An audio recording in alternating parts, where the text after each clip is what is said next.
The drive didn't feel long at first.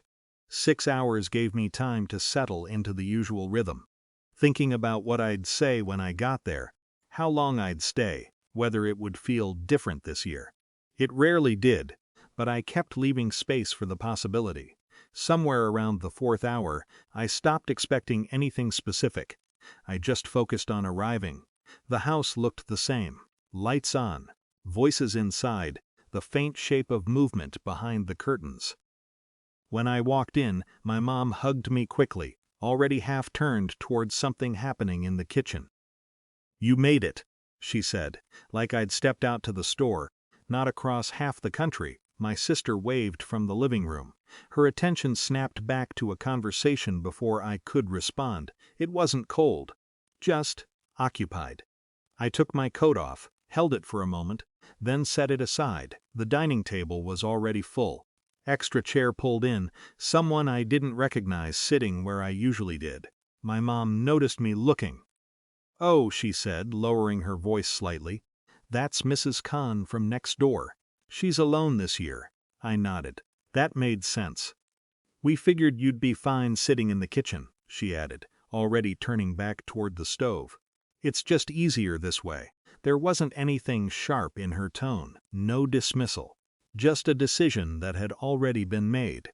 I stood there for a second longer than I should have, then I said, "Sure." I picked my coat back up. No one stopped me.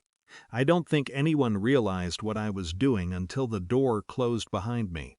The cold outside felt cleaner. I sat in the car for a minute, hands on the wheel, not starting the engine. It wasn't anger. Not exactly. It was something quieter, like a realization settling into place without asking for permission. I drove. 30 minutes later, my phone buzzed. "Wow. Can't handle being overlooked, huh?" I read it twice. Not because I didn't understand it, just because it felt so familiar in its framing, like I had done something sudden, something unreasonable. I didn't reply. Instead, I opened my banking app, the mortgage assistance I'd been sending monthly. Paused, the streaming account tied to my card, disabled. A couple of smaller things no one ever mentioned but everyone used, closed. Each step felt less like a reaction and more like a correction. I didn't rush. I didn't hesitate either. When I finished, I put the phone down and kept driving. There was no immediate response, no flood of messages. Just silence stretching out alongside the road. It was darker now. The kind of dark that makes everything feel a little more contained.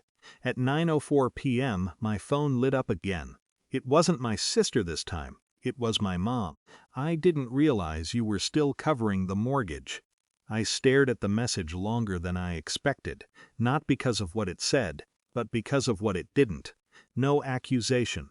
No dismissal. Just something closer to confusion. A second message followed.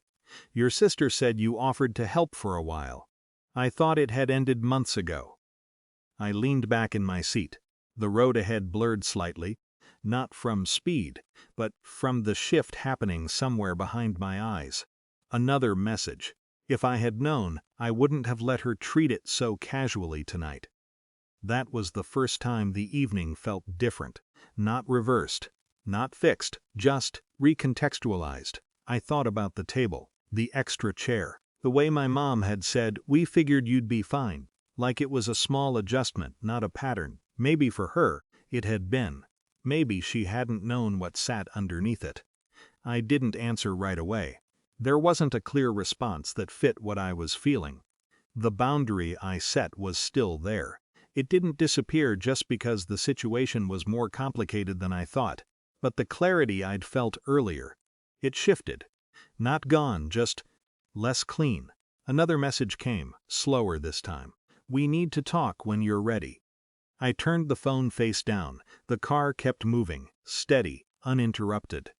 For the first time that night, I wasn't thinking about going back, or proving anything, or fixing what had just happened. I was thinking about what I would carry forward, and what I wouldn't.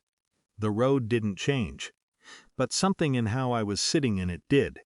And I stayed there, in that space, without deciding too quickly what it meant.